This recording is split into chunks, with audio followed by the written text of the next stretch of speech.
Lesotho. And what you have here are many trains going in and out of different countries. There are trains going to Swaziland, South Africa, Zimbabwe as well. But what it really does capture is the movement of people. And sometimes that movement is driven by the need to find opportunities that they cannot find perhaps in their own countries. Now, over in Zambia, a group of refugees have taken the misfortune of their circumstances and turned it into business success. Kennedy Gondwe has the story. Jean-Marie Louis came to Zambia as a refugee from Rwanda 15 years ago.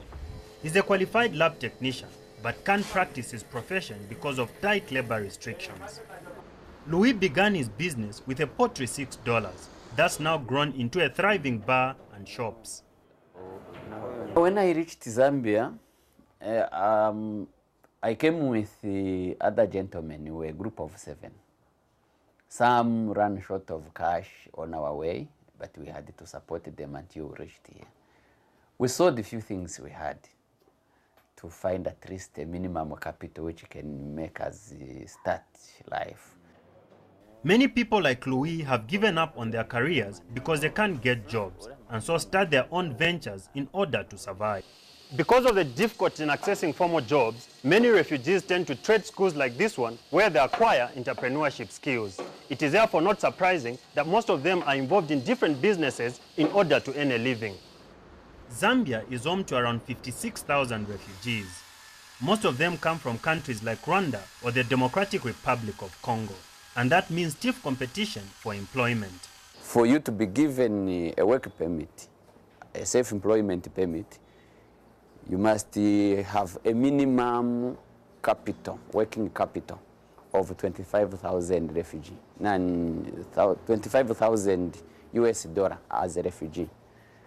So it is somehow strange where can a refugee who has left everything behind is going to get that 25,000 US dollar as his working capital. Some experts say that when migrants do find work, that benefits the individual and the host country. Well, I think refugees play an important role in the development of any country. And in a country like Zambia, we find that the refugees that are coming in from the Congo, from Angola, bring in a set of skills, farming, some artisan skills that you might not find in Zambia.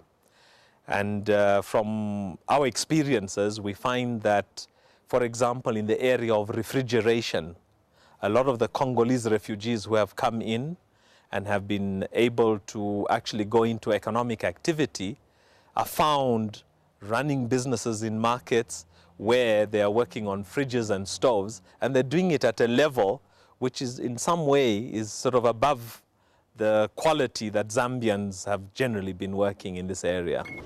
Getting a job remains a distant dream for many refugees. And until that changes, self-reliance and entrepreneurial skills remain the surest way of building a new life. For Africa Business Report, this is Kennedy Gondwe in Lusaka.